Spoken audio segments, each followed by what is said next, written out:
Lodi Marge Channel.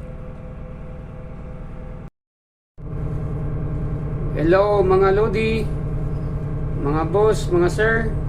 Good day sa inyo lahat. For today's video, pag-uusapan natin tungkol sa marina license.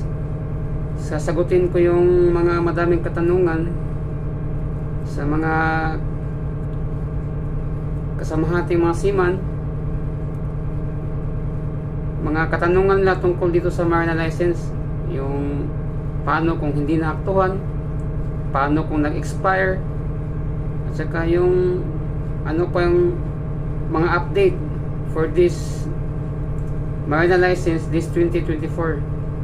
Pag-uusapan natin mga Lodi kung ano yung mga gagawin para dagdag kaalaman din sa mga kasamahating seaman based on my experience nito mga Lodi. So bago ang lahat mga Lodi, kung bago pa kayo sa channel na to, sa Lodi Marge Channel, please like and subscribe mga Lodi for more informative videos na kagaya nito. So mga Lodi, itong marina license na to, sa ilang taon na nakalipas, dami ng version mga Lodi, no? Ina-update din ng marina yung mga requirements nito, yung mga qualification nila, ina-update nila.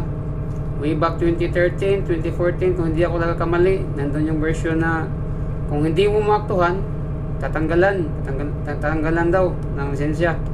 Tapos mga ilang taon naman nakalipas, 26 months, aktuhan mo. Ganun, madami mga Lodi, no? Nakailang version na to. Pabago-bago yung ano nila, yung sistema nila. So mga Lodi, ang pag-uusapan natin ngayon 2024, ano yung mga gagawin natin sa mga lisensya natin na sa pag-renew, kapag expire na, ano yung i-meet natin na requirements ng marina para tuloy yung paggamit natin ng lisensya, or ma-renew natin yung lisensya natin mga Lodi, lalo na sa mga di pa naka-acto mga Lodi.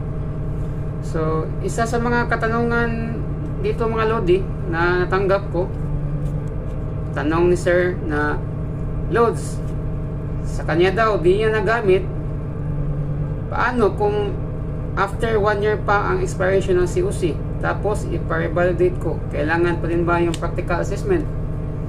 So mga Lodi, kung di mo naaktuhan yung lisensya mo, tapos i-renew mo siya,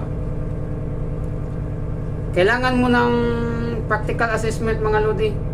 Need mo magkuha ng assessment kung saan training center ka kukuha.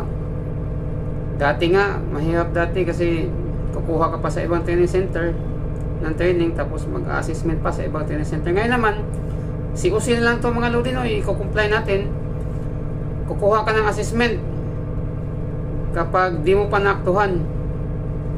Tapos, kailangan yung COP natin hindi din expire mga Lodi. Yun yung requirements niyan. Same pa din na nag-process ka. Kaso nga lang, kukuha ka ng practical assessment kapag di mo naaktuhan. Tapos, may tanong din dito mga Lodi, na isa sa mga seaman mga Lodi. Sir, paano pag yung lisensya ng OIC ay hindi nagamit? Ganun pa rin mga Lodi. Na-expire man yung lisensya mo o hindi, kung di mo nagamit, kukuha ka ng assessment mga Lodi. Kukuha ka ng assessment. Yun yung bago ngayon sa marina. Ito yung update lang ngayon mga Lodi, ha, as of 2024. Tapos may tanong din dito mga Lodi, Sir, tanong lang po about sea service. Pag mag-renew ka ng OIC, kailangan ba pasado o pwede rin hindi ang GRT or kilowatt? So dito naman mga Lodi, kung naka-acto ka tapos di pumasa sa qualification ng marina na GRT, yung 500 GRT at saka sa engine kilowatt, kung di mo, kahit naka-acto ka ng ilang years pa yan, kung di mo naman na-meet yung requirements nila, kukuha ka pa din ng practical assessment mga Lodi. Yun pa din yung kukunin mo. Tapos mga Lodi, Sa na-experience ko din, share ko lang sa inyo. Nakailang taon na ako naka-acto mga lodi. Nung bumaba ako mga lodi, mga sir, is yung COP ko malapit na mag-expire. Kasi katama-tama ng pag-uwi ko sa probinsya, nung ipapa-COP ko na, dagdag kaalaman dito mga lodi, na-expire yung isa sa mga COP ko, lalo na yung BT po. Yung iba okay pa.